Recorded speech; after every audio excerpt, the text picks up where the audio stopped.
A love potion? You want a love potion of all things.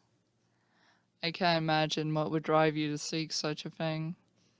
Don't you know that no matter how much of the potion you sink into a person, they're made of far more than a simple potion can give?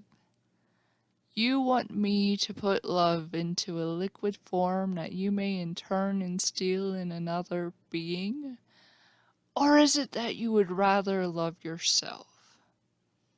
Loving yourself is an important step to being loved, I've been told. And I found that if you don't have a good grasp on loving yourself, you may find someone willing to love that's also capable of destroying you with that love. Do you not believe such a person could possibly find you?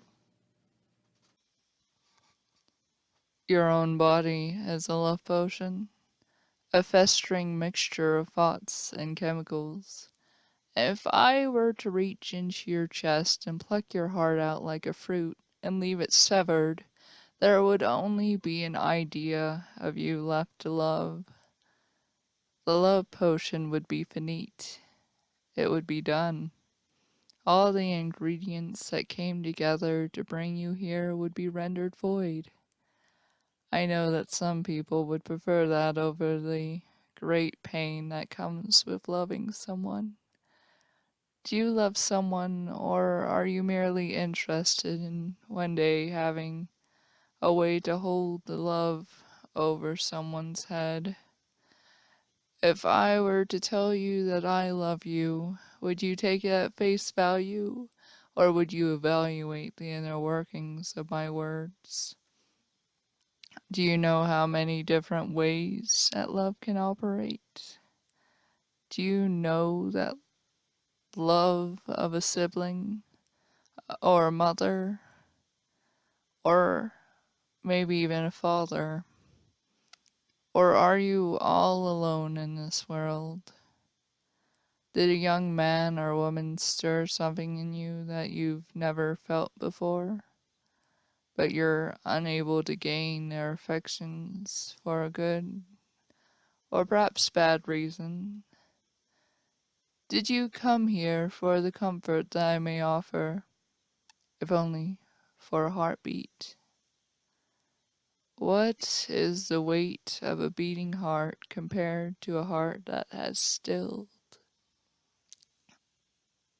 When I was little, I fell in love with the moon, and I learned all the phases that it may go through.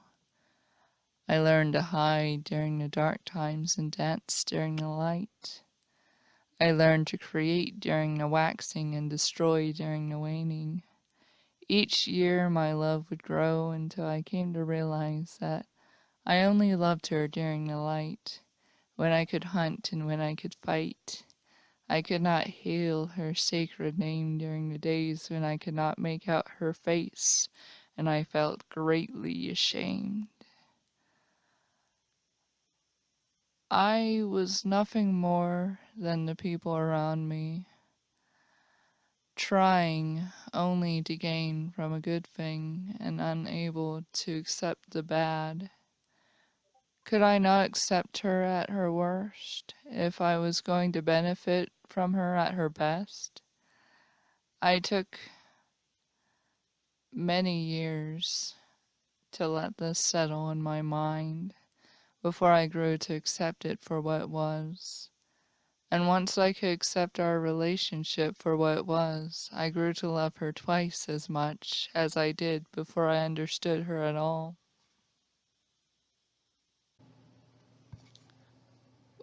What kind of things would you even do with a love potion?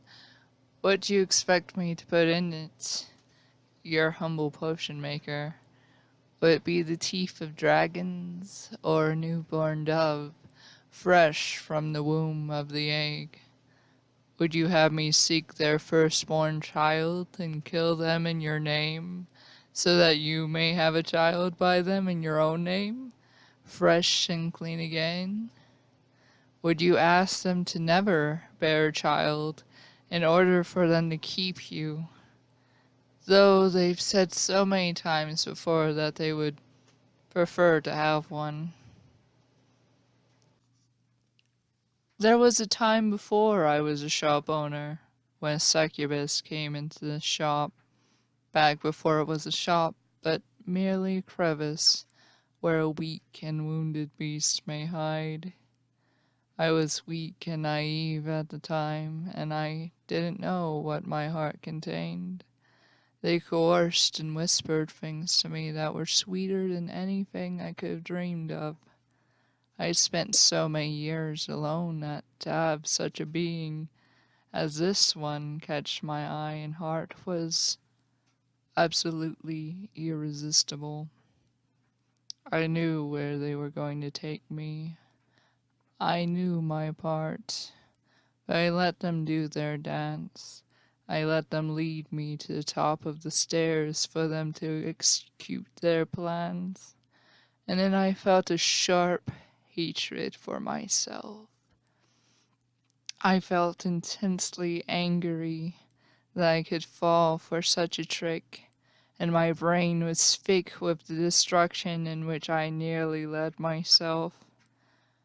At the top of the stairs I paid my dues with a courtesy few could refuse, throwing myself at the seductress. We tumbled downward, shrieking and yelling. We hit the bottom with a loud thud, and my teeth sunk into flesh and wings, and there was something just as satisfying, if not more so, to tear away such flimsy things until there was nothing left, and I was completely covered in blood. And that, my good sir, is what some would call self-love. What would someone like you make of me? Is it love or lust that you seek? Why would you want a love potion from me? Do you even know what love you're getting into?